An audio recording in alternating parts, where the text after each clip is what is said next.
Hi, it's Mark Bossert, producer of the Pollock Automotive Podcast. We're here with Mr. Bernie Pollock.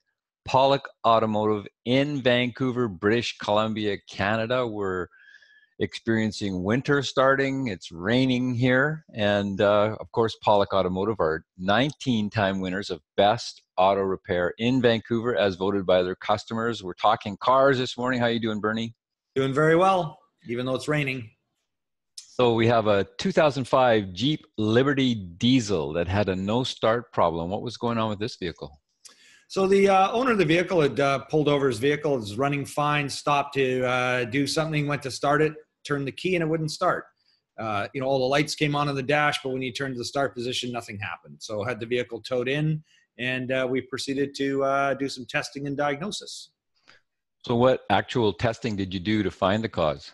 Well, of course, the first thing with a no-start issue is to make sure the battery's in good shape. So we tested that, and it was pretty apparent that the battery was good, everything seemed to be working, but there's no starting. The starter wasn't working. So I thought, well, maybe the starter's first thing to test, and it's relatively easy to access on this vehicle. So we tested the power in and out of the starter and the solenoid and the various wiring tests we do, and verified there was no power getting to the starter solenoid. So we knew the problem was somewhere else. There's relays, there's wiring, there's an ignition switch. These are all the other components. So we proceeded to test all these items and basically narrowed it down to a problem inside the ignition switch area.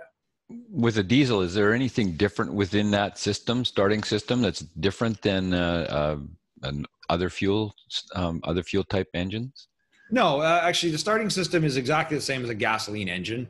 The only difference with a diesel is they have a much more robust starting motor because the diesel has a much higher compression, so it needs a more powerful motor to start. But if you look at the starter motor, it doesn't look particularly large in comparison to a gasoline starter.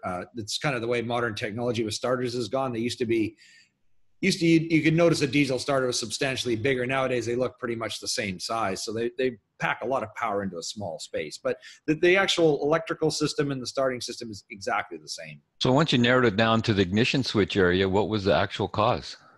Well, what we found was there's actually an actuator pin or coupler assembly in between the ignition switch and the actual electrical portion of the ignition switch and the lock cylinder. Usually with an ignition switch, you have the lock cylinder, the place you put the key, and then you have, then that usually connects to the switch, the electrical part.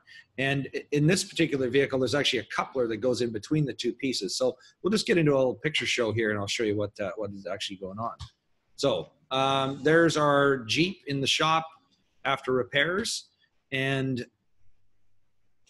that's the coupler piece that's broken. So this sits inside the steering column. There's the ignition switch. The part with the key sits over in this part here. To the right. Sorry? To the right? Yeah, that's right. Yeah. Sits over here. Then and there's a little slot that fits inside this metal barrel here.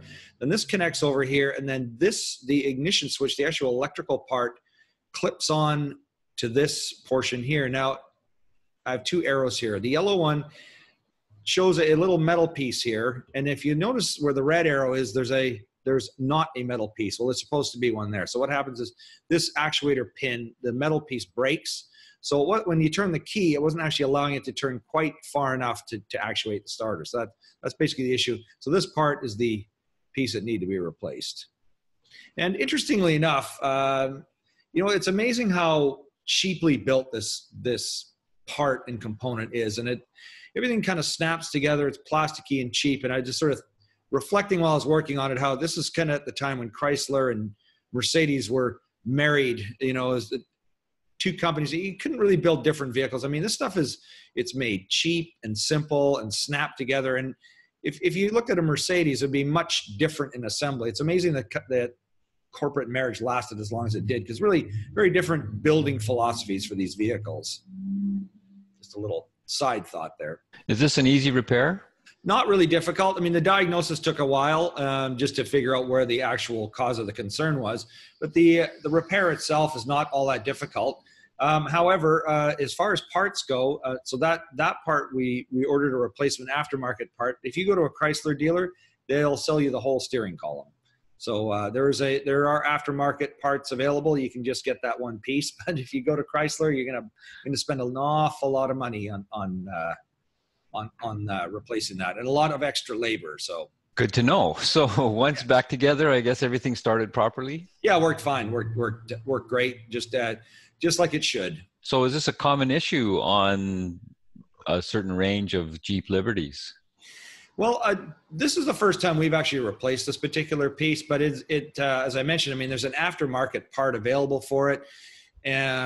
So, I mean, once somebody makes a part like that, it's a pretty common problem. It just, for some reason, it's the first time one of these has come into our shop, and, after it's a 13 or 14-year-old vehicle at this point. But the owner had said that this problem had happened previously in the past too, and he'd spent a lot of money at Chrysler having it fixed. So I assume he got the full steering column treatment, but it didn't, last a whole lot long.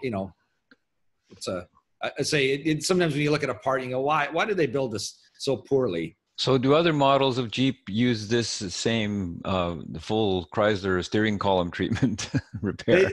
They do, actually. So this part actually will fit a variety of Chrysler vehicles, not just Jeeps, everything right to Neons. And it's used in a variety of different vehicles from 1995 all the way up to 2007. So again, it's a common part. And it may be, if you have the same issue, that's the cause of your failure, but without testing things properly, it's impossible to know, because there's so many other things that can cause it. But it's definitely a good place to look. And what was this part called again? It's called an ignition actuator pin. So there you go. If you're having some starting issues with your Jeep or Chrysler product in Vancouver, the guys to see are Pollock Automotive. You can reach them at 604-327-7112 to book your appointment. You must book ahead. They're busy. Or check out their website, pollockautomotive.com. You can see our YouTube channel, Pollock Auto Repair. Hundreds of videos covering all makes and models of cars on there. And thank you so much for listening to the podcast. Thanks, Bernie. Thanks, Mark. Thanks for listening. Thanks for watching.